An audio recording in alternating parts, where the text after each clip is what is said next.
plenty of slack, so he could free himself further in another way.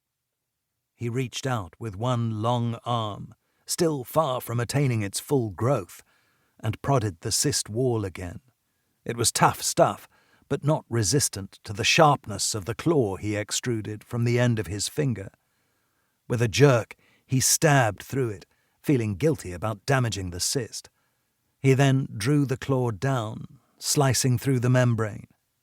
The gel bulged out, and the whole bubble of it, with him at the center, slid out of the cyst, as he would have done in a natural birth.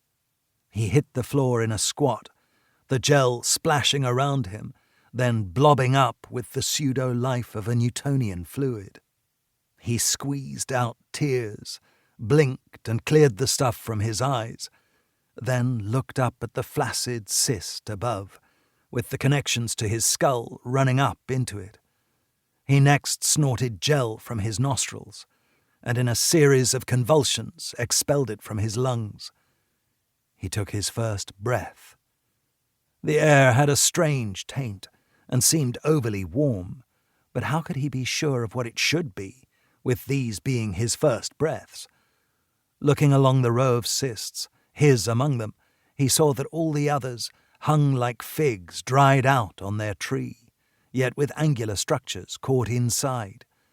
Much of their gel contents had pooled on the floor below, and dried out to turn crusty like scabs. Amid these lay thousands of small objects of a regular shape.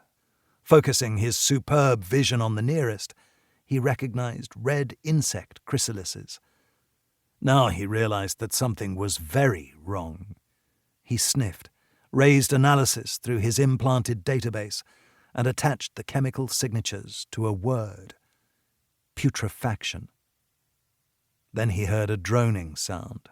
A black mist arose at the far end of the birthing chamber, and he felt the first flies landing on his skin and biting.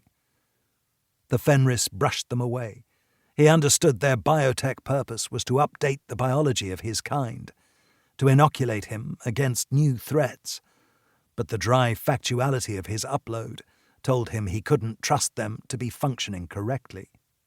He came unsteadily to his feet, seeing the larger cloud of flies boiling towards him, and he feared how their programming might be defective. They might all want to impart their information, and thousands upon thousands of bytes and the ensuing updates could very well kill him. With little choice now, he reached up and pulled the connections out of his skull. Intense pain hit. He closed this off, and then the blood vessels spilled their contents down his face. Leaving the wounds to autonomics again, he headed away from the swarm towards the clean lock door at the other end of the chamber. A touch to the central pad opened it for him. Like all the devices of his world, it responded to his DNA, and he entered the lock. As the first door closed behind him, he belligerently crushed every fly he could find before opening the next door. Stepping out, his foot crunched on something, and he moved aside, peering down. It was a skeleton. He recognized the bone structure of a female of his kind. As an adult, she had, of course, been 3 times his height, and her bones had a bluish cast, glinting with the nacre of inlaid bioelectrics. The oddity of her presence here was no more baffling than finding that the inocular flies had managed to penetrate the layers of security into the birthing chamber. He recognized other oddities, too. Nothing remained of her but bones.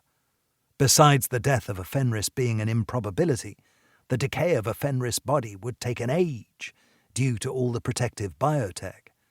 That the body had remained here indicated no one else had been around to clear it up either. And now he looked more closely. He could see that some of the bone had turned to powder. Horrifying speculations arose about what he might find beyond this place. And then a flash of anger. He kicked a bone, skittering it across the floor. How unfair to be faced with this as a newborn. The dry, factual drone of his knowledge, stifling his youthful mind, did not allow the anger to last. He scanned around him. This